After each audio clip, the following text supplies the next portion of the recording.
Olá, Jaqueline Mello por aqui para mais uma etapa da nossa jornada de Descobrindo Atos. Essa semana, Atos capítulo 5. Nós vamos ler juntos Atos 5 na versão NVI. Acompanhe na sua Bíblia.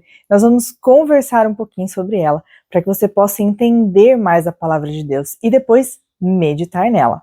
Vamos lá? Atos capítulo 5, versículo 1 começa.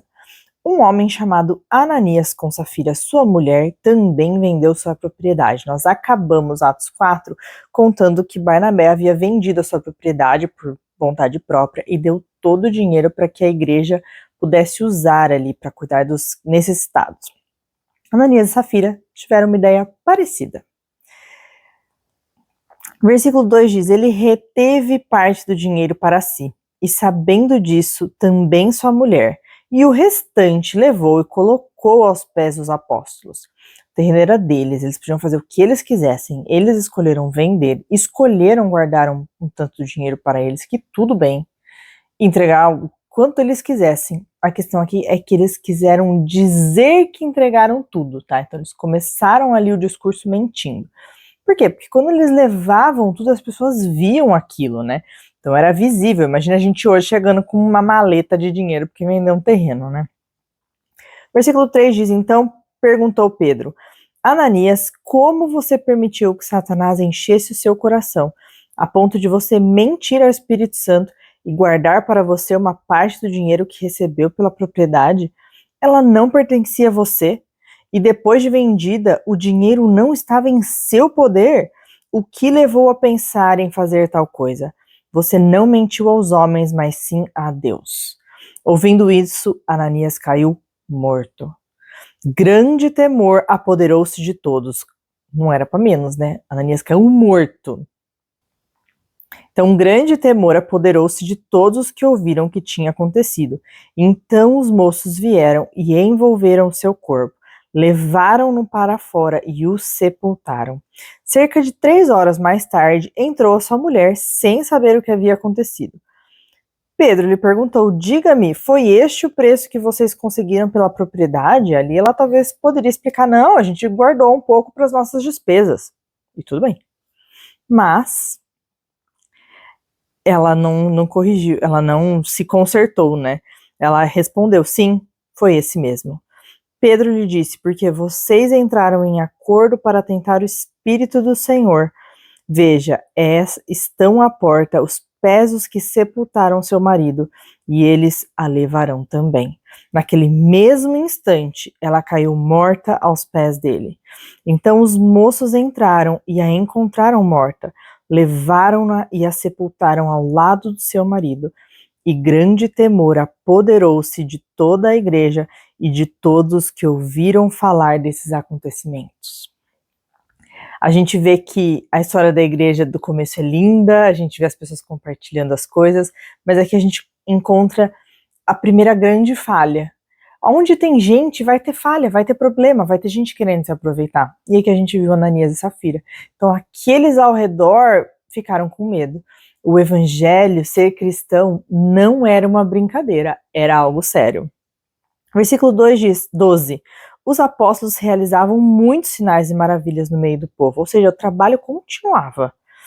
Todos os que creram costumavam reunir-se no pórtico de Salomão.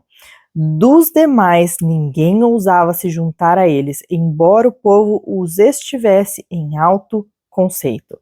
Em número cada vez maior, homens e mulheres criam no Senhor e lhes eram acrescentados, de modo que todo o povo também levava os doentes às ruas e os colocava em camas e macas, para que pelo menos a sombra de Pedro se projetasse sobre alguns, enquanto ele passava.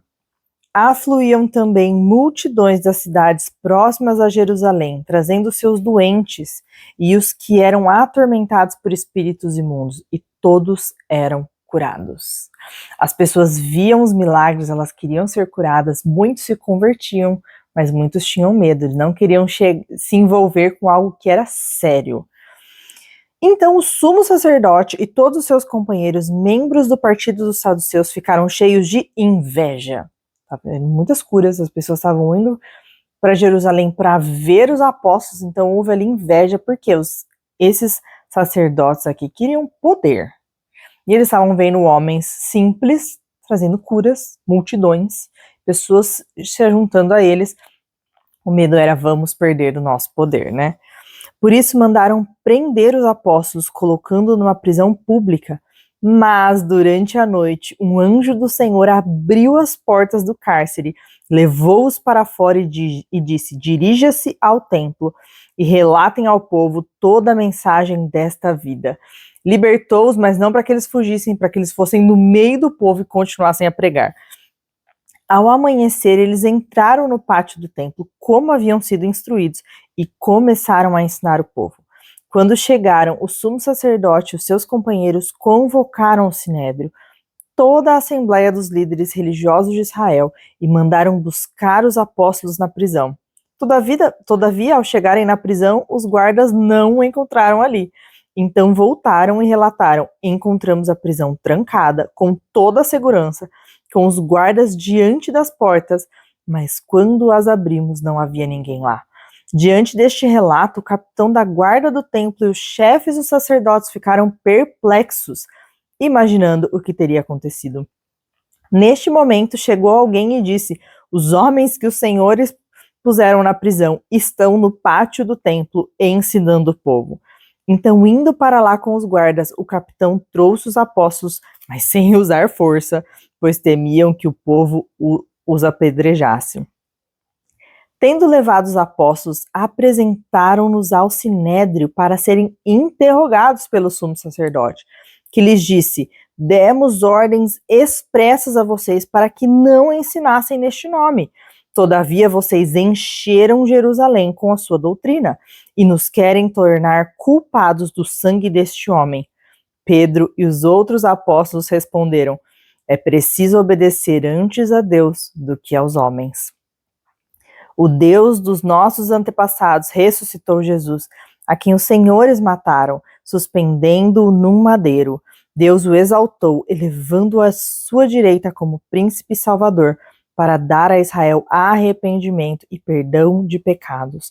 Nós somos testemunhas dessas coisas, bem como o Espírito Santo que Deus concedeu aos que lhe obedecem. Ouvindo isso, eles ficaram furiosos e queriam matá-los.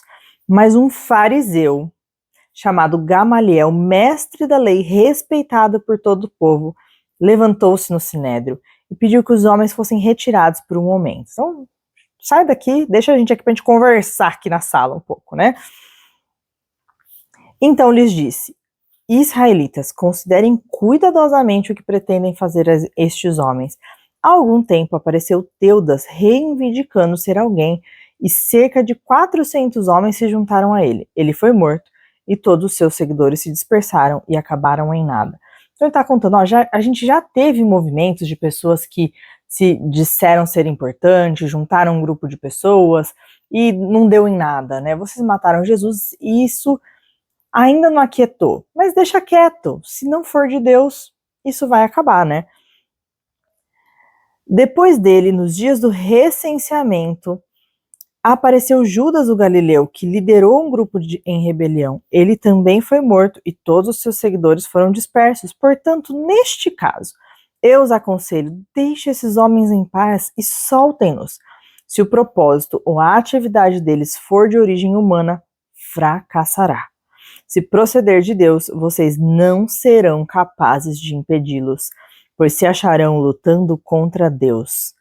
Eles foram convencidos pelo discurso de Gamaliel, chamaram os apóstolos e mandaram açoitá-los.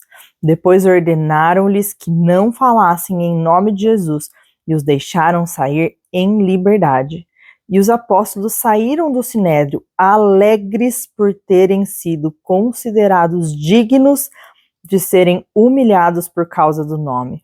Todos os dias no templo e de casa em casa não deixavam de ensinar e proclamar que Jesus é o Cristo. Atos 5 nos desafia a viver com integridade, bem longe do exemplo de Ananias e Safira, a temer mais a Deus do que aos homens e a perseverar na missão, não desistir. Aqui os apóstolos apanharam, foram açoitados e saíram alegres. Então, que missão você está servindo? O que você tem feito? Que vida você tem levado? Você tem levado um evangelho de brincadeira? Tem mentido? O que tem sido o seu evangelho? Aqui Ananias e Safira pagaram o preço pela mentira. E você? Como tem sido a sua vida? A leitura de Atos 5 termina aqui, mas que essa semana você possa ler novamente, orar, pedir que Deus fale contigo através desse capítulo. Nós vamos deixar um devocional aqui na descrição desse vídeo que você possa ler e meditar em Atos 5 e viver com integridade. Até mais!